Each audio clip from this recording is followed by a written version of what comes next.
An FBI bust of a smuggling operation in Tampa results in the deaths of Bobby Saint, the son of mafia boss Howard Saint, and Otto Krieg, an arms dealer. However, Krieg's death was faked and is later revealed to be undercover FBI agent Frank Castle, who is on his final mission before retirement. Enraged at the death of his son, Saint orders his men to learn everything they can about Krieg, and acquires access by bribing corrupt federal law enforcement officers for his federal service history. Saint orders Castle to be killed at a family reunion in Puerto Rico, though Saint's wife Livia insists that Castle's family be killed as well.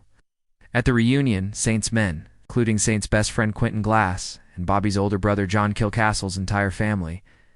Though Frank Castle Sr. takes down a multitude of the attackers, John then beats and shoots Castle, leaving him for dead. However, Castle survives and is nursed back to health by Candelaria, a local fisherman. With the police and FBI unwilling to pursue the killers due to Saint's power and influence, Castle moves into an abandoned apartment occupied by three outcasts. Joan, Bumpo, and Spacker Devon begins his mission to bring the Saints down. With the help of information provided by Saint's more friendly henchman, Mickey Duca, who volunteers to become Castle's inside man due to their shared hatred of the Saints. Castle studies the Saint family and learns their every move, during which he discovers Glass to be a closeted homosexual. Castle openly attacks Saint's business and sabotages his partnership with his Cuban partners. Saint discovers that Castle is alive and sends assassins to kill him. The first assassin, Harry Heck, ambushes Castle on a bridge, but is killed when Castle fires a ballistic knife into his throat, and Frank decides to take Heck's car as a prize. The second assassin, the Russian, nearly beats Castle to death in his own apartment, but Castle manages to kill him as well. The tenants treat Castle's wounds and hide him in his hidden elevator as Saint S men arrive for him. When Dave and Bumpo refuse to reveal Castle's hideout, Glass tortures Dave by plucking each of his piercings with pliers. They leave one of their men to intercept Castle, but Castle kills him after they leave.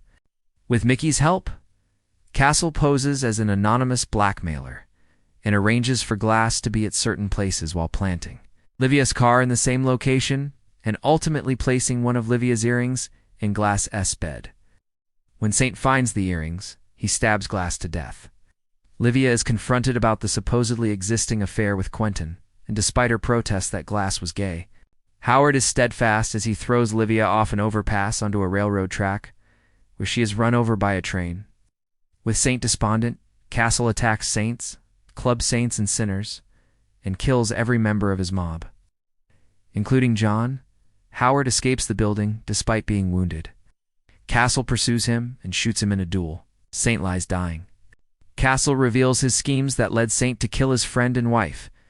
Castle ties Saint to a car and sends it into the club's parking lot, which is rigged with explosives. Saint perishes in the ensuing explosion.